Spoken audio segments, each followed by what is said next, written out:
I bet you that one of these rares is better than a level 6 mythic. Stick around and find out.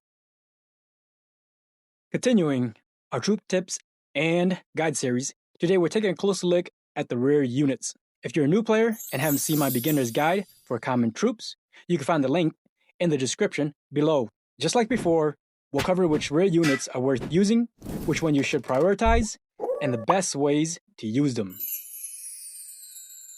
To start, I want to explain the difference between multi-units and single units. If you haven't figured it out, the health and attack stats shown are for each individual troop, not the entire squad. For example, at level 6, the Berserker unit contains 8 individual Berserkers. The display health and attack applies to each one separately. Altogether, the unit has around 36,000 total health and about 800 combined attack. On the other hand, the Goblin Chef is a single unit, which means the display health and attack stat are his actual stats. This distinction is important because multi-unit and single unit each have different strengths. Multi-unit are often better for damage dealing and triggering abilities multiple times, since every individual troop can attack separately. Single units, however, can sometimes perform better as heavy hitters or tanks.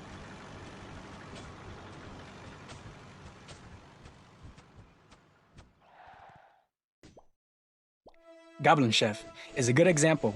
While his 23,000 health may seem lower compared to the Berserker unit's total combined health, his 1,200 attack is more than double the Berserker's combined damage. Each individual Berserker has about 4,600 health, so they can die after just a few hits. Goblin Chef, meanwhile, can survive much longer and continue dealing heavy damage throughout the fight. Now, most rare troops will eventually fall off. You start getting more level 6 epics, legendaries, mythics. However, a few rares are still worth upgrading because they provide strong value for the resources you invest in. Starting with the range units, Forest Scout, Apprentice Mage, and Goblin Shaman. The best of the three is the Forest Scout, highest attack of the three, and his ability is multi-targeting, dealing 200% damage. Once he reaches level 7 and unlocks Trigger Master, he starts melting butter. As you can see here, the level 6 deals twice as much damage with the same length of survival time.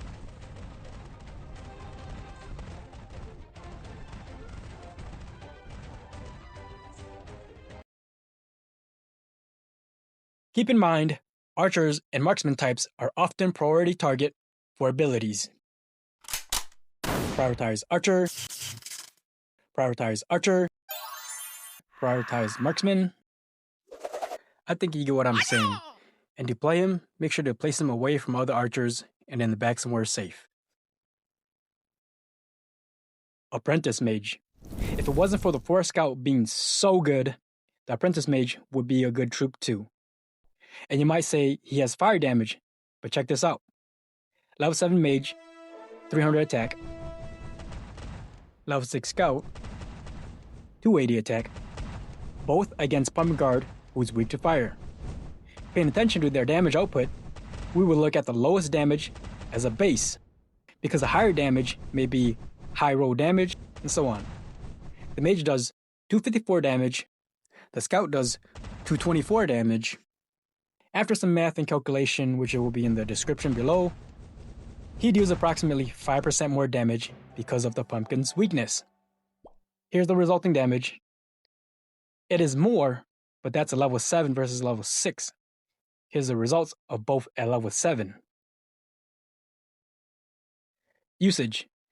Anywhere you can use the Apprentice Mage, you're better off using the Scout. The Apprentice Mage also gets replaced by the Flame Mage, so don't waste your resources on him. Goblin Shaman. Not really worth using. As a new player, if you're able to accidentally get a level 7 from Fusion, he would be useful. But here's the thing. You first have to unlock him in the wheel. Here. After, you have to fuse for more copy. As a new player, you're better off using your gold for recruiting. By the time you're ready to start fusing, you'll be going up against bombers, high-level epics, and legendaries that can take him out pretty quick. By the time you start having forge stones to upgrade him, you'll probably have the Woodland Wizard, and the Woodland Wizard is his replacement.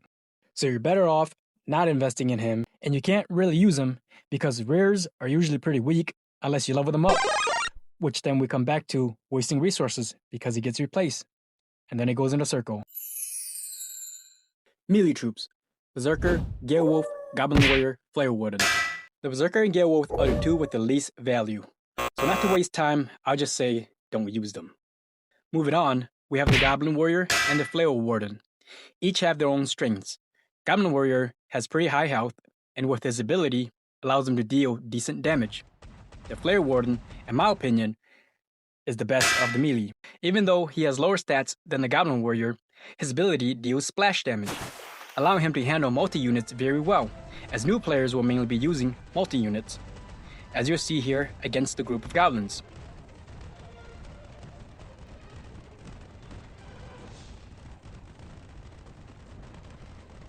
The Goblin and the Warden's damage to a single tank, and the Goblin and the Warden's damage to multi-targets.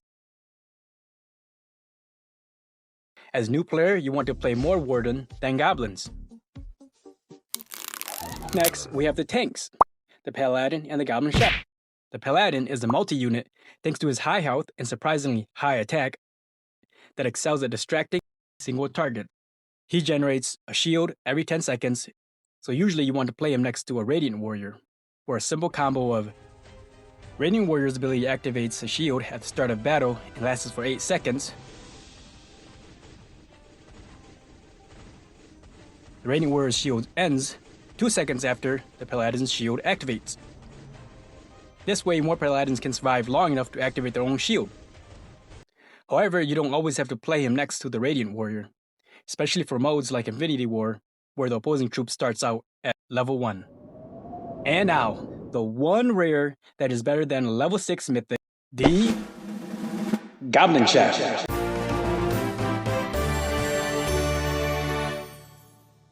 He is a single unit, so he has high health and high attack, really high attack for a tank.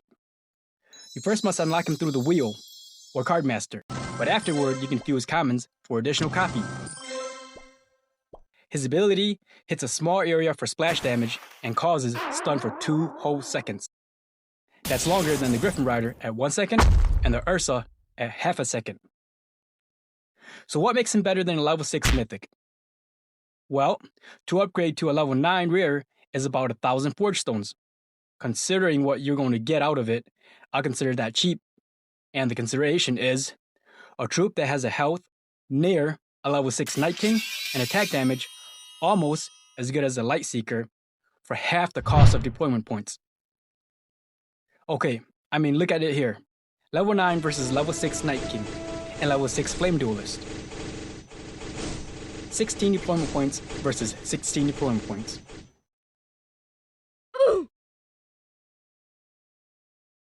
I think you get my point. And the time it's going to take you to get a level 7 mythic in order to beat the level 9 chef will be a while. And the time it's going to take you to get a level 8 mythic is going to be even longer. So what I'm saying is the 1,000 Forge Stones you use is very well invested into the Goblin Chef. Now, the only downfall about the Goblin Chef is that he is hard to get. I've been trying to get a 3rd and 4th copy of a level 9 for about a month now, and this is where I'm at. And now, to what I call the utility rears. Bomber and Frost Skeleton. These two provide excellent utility and remains useful much longer than most rears. They excel in backstab and outflank strategies, and can easily swing fights when you use them correctly. Like the Goblin Chef, the Bomber must first be unlocked through the wheel. However, he's much easier to obtain through fusion than the Chef.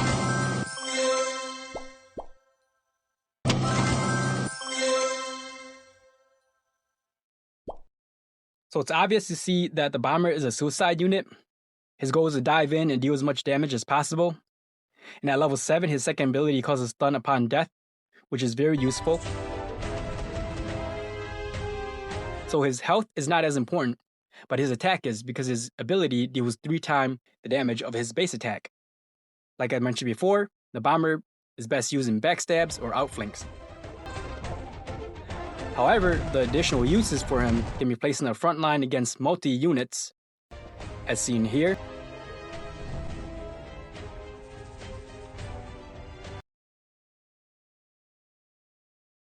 And if you're playing a split formation to counter backstabs, make sure to place the bomber in the front close to the corner. Otherwise, he may run down toward the stabbers instead of charging the enemy front line. The Frost Skeleton. He has low stats similar to the Berserker, but his ability is arguably good.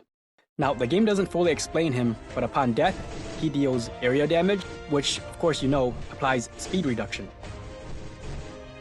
The Frost Skeleton can be played in stabs, flanks, and pretty much anywhere. He can be played up front to apply slow right away, or in the middle to delay his slow effect a little bit after battle starts, or in the back to delay it even longer.